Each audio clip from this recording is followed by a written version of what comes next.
अथ सप्तश्लोकी दुर्गा शिव उवाच। देवी त्वं भक्तसुलभे सर्वकार्यविधायिनी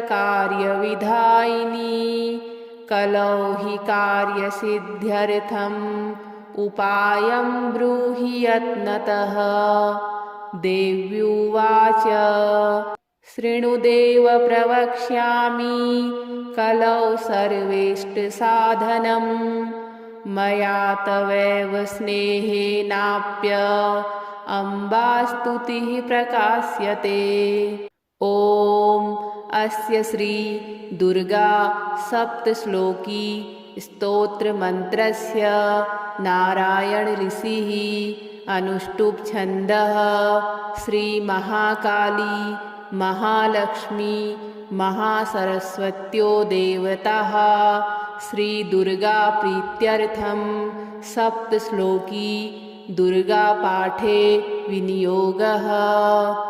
ॐ ज्ञानिनामपि चेतांसि देवी भगवती हि सा बलादाकृष्य मोहाय महामाया प्रयच्छति।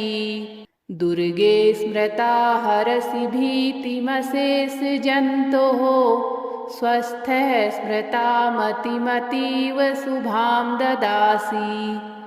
दारिद्र्यदुःखभयहारिणि का त्वदन्या सर्वोपकारकरणाय सदार्द्रचित्ता। सर्वमङ्गलमङ्गल्ये शिवे सर्वार्थसाधिके शरण्ये त्र्यम्बके गौरी नारायणि नमोऽस्तुते। शरणागत दीनार्त परित्राणपरायणे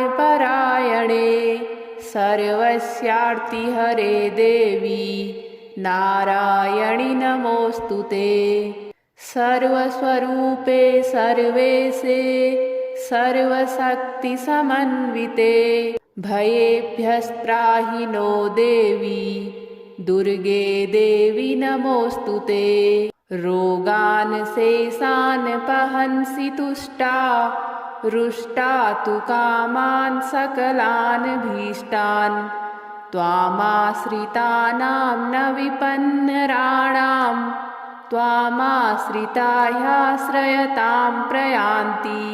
सर्वाबाधा प्रशमनं त्रैलोक्यस्याखिलेश्वरी एवमेव त्वया कार्यम् अस्मद्वैरिविनाशनं। शिव उवाच देवी त्वं भक्तसुलभे सर्वकार्यविधायिनी कलौ हि कार्यसिद्ध्यर्थम् उपायं ब्रूहि यत्नतः। देव्युवाच शृणुदेव प्रवक्ष्यामि कलौ सर्वेष्टसाधनं मया तवैव स्नेहेनाप्य अम्बास्तुतिः प्रकाश्यते। ॐ अस्य श्री दुर्गा सप्तश्लोकी स्तोत्रमन्त्रस्य नारायण ऋषिः अनुष्टुप् छन्दः श्रीमहाकाली महालक्ष्मी महासरस्वत्यो देवताः श्रीदुर्गा प्रीत्यर्थं सप्तश्लोकी दुर्गापाठे विनियोगः। ॐ ज्ञानिनामपि चेतांसि देवी भगवती हि सा बलादाकृष्य मोहाय महामाया प्रयच्छति। दुर्गे स्मृता हरसि भीतिमशेष जन्तोः स्वस्थः स्मृता मतिमतीव शुभां ददासि। दारिद्र्यदुःखभयहारिणि का त्वदन्या सर्वोपकारकरणाय सदार्द्रचित्ता। सर्वमङ्गलमङ्गल्ये शिवे सर्वार्थसाधिके शरण्ये त्र्यम्बके गौरी नारायणि नमोऽस्तुते। शरणागत दीनार्त परित्राणपरायणे सर्वस्यार्तिहरे देवी नारायणि नमोऽस्तु ते। सर्वस्वरूपे सर्वेशे सर्वशक्तिसमन्विते भयेभ्यस्त्राहि नो देवी दुर्गे देवी नमोऽस्तु ते।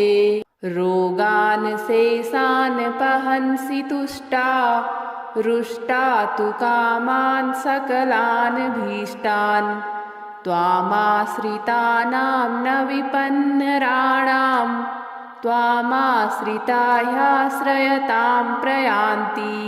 सर्वाबाधा प्रशमनं त्रैलोक्यस्याखिलेश्वरी एवमेव त्वया कार्यम् अस्मद्वैरिविनाशनं। शिव उवाच देवि त्वं भक्तसुलभे सर्वकार्यविधायिनी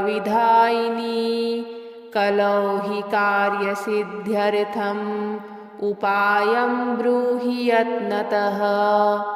देव्युवाच शृणुदेव प्रवक्ष्यामि कलौ सर्वेष्टसाधनम् मया तवैव स्नेहेनाप्य अम्बास्तुतिः प्रकाश्यते।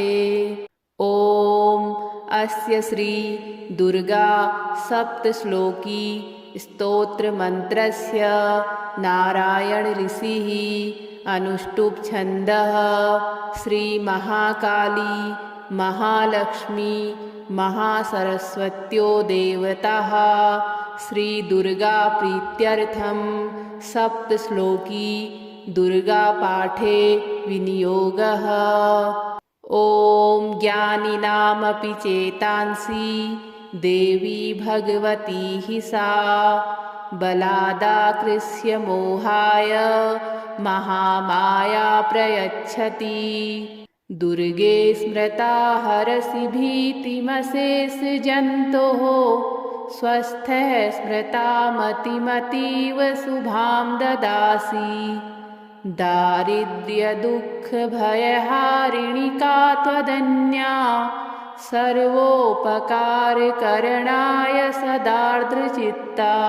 सर्वमङ्गलमङ्गल्ये शिवे सर्वार्थसाधिके शरण्ये त्र्यम्बके गौरी नारायणि नमोऽस्तु ते। शरणागतदीनार्त परित्राणपरायणे सर्वस्यार्तिहरे देवी नारायणि नमोऽस्तु ते। सर्वस्वरूपे सर्वेशे सर्वशक्तिसमन्विते भयेभ्यस्त्राहि नो देवी दुर्गे देवी नमोऽस्तु ते। रोगान् शेषान् पहंसि तुष्टा रुष्टा तु कामान् सकलान् भीष्टान् त्वामाश्रितानां न विपन्नराणां त्वामाश्रिता ह्याश्रयतां प्रयान्ति। सर्वाबाधा प्रशमनं त्रैलोक्यस्याखिलेश्वरी एवमेव त्वया कार्यम् अस्मद्वैरिविनाशनं। शिव उवाच देवि त्वं भक्तसुलभे सर्वकार्यविधायिनी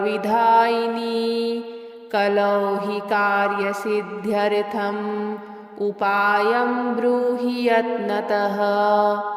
देव्युवाच शृणुदेव प्रवक्ष्यामि कलौ सर्वेष्टसाधनम् मया तवैव स्नेहेनाप्य अम्बास्तुतिः प्रकाश्यते।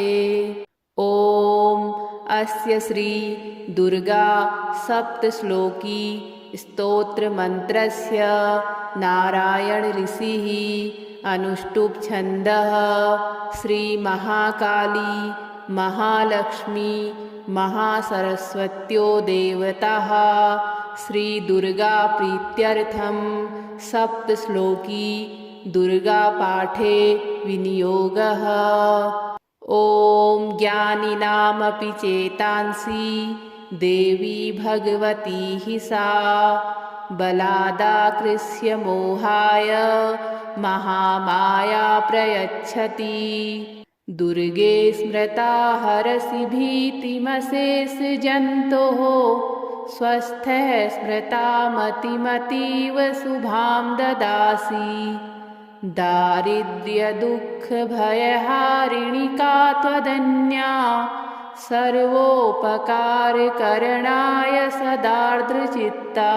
सर्वमङ्गलमङ्गल्ये शिवे सर्वार्थसाधिके शरण्ये त्र्यम्बके गौरी नारायणि नमोऽस्तुते। शरणागत दीनार्त परित्राणपरायणे सर्वस्यार्तिहरे देवी नारायणि नमोऽस्तुते। सर्वस्वरूपे सर्वेशे सर्वशक्तिसमन्विते भयेभ्यस्त्राहि नो देवी दुर्गे देवी नमोऽस्तुते। रोगान् शेषान् पहंसि तुष्टा रुष्टा तु कामान् सकलान् भीष्टान्। त्वामाश्रितानां न विपन्नराणां त्वामाश्रिता ह्याश्रयतां प्रयान्ति। सर्वाबाधा प्रशमनं त्रैलोक्यस्याखिलेश्वरी एवमेव त्वया कार्यम् अस्मद्वैरिविनाशनं। शिव उवाच देवि त्वं भक्तसुलभे सर्वकार्यविधायिनी कलौ हि कार्यसिद्ध्यर्थम् उपायं ब्रूहि यत्नतः। देव्युवाच शृणुदेव प्रवक्ष्यामि कलौ सर्वेष्टसाधनं मया तवैव स्नेहेनाप्य अम्बास्तुतिः प्रकाश्यते। ॐ अस्य श्री दुर्गा सप्तश्लोकी स्तोत्रमन्त्रस्य नारायण ऋषिः अनुष्टुप् छन्दः श्री महाकाली महालक्ष्मी महासरस्वत्यो देवताः श्री दुर्गा प्रीत्यर्थं सप्तश्लोकी दुर्गा पाठे विनियोगः। ॐ ज्ञानिनामपि चेतांसि देवी भगवती हि सा बलादाकृष्य मोहाय महामाया प्रयच्छति। दुर्गे स्मृता हरसि भीतिमशेष जन्तोः स्वस्थः स्मृता मतिमतीव शुभां ददासि। दारिद्र्यदुःखभयहारिणि का त्वदन्या सर्वोपकारकरणाय सदार्द्रचित्ता। सर्वमङ्गलमङ्गल्ये शिवे सर्वार्थसाधिके शरण्ये त्र्यम्बके गौरी नारायणि नमोऽस्तुते। शरणागत दीनार्त परित्राणपरायणे सर्वस्यार्तिहरे देवी नारायणि नमोऽस्तुते। सर्वस्वरूपे सर्वेशे सर्वशक्तिसमन्विते भयेभ्यस्त्राहि नो देवी दुर्गे देवी नमोऽस्तुते। रोगान् शेषान् पहंसि तुष्टा रुष्टा तु कामान् सकलान् भीष्टान्। त्वामाश्रितानां न विपन्नराणां त्वामाश्रिता ह्याश्रयतां प्रयान्ति। सर्वाबाधा प्रशमनं त्रैलोक्यस्याखिलेश्वरी एवमेव त्वया कार्यम् अस्मद्वैरिविनाशनं। शिव उवाच देवि त्वं भक्तसुलभे सर्वकार्यविधायिनी कलौ हि कार्यसिद्ध्यर्थम् उपायं ब्रूहि यत्नतः। देव्युवाच शृणुदेव प्रवक्ष्यामि कलौ सर्वेष्टसाधनं मया तवैव स्नेहेनाप्य अम्बास्तुतिः प्रकाश्यते।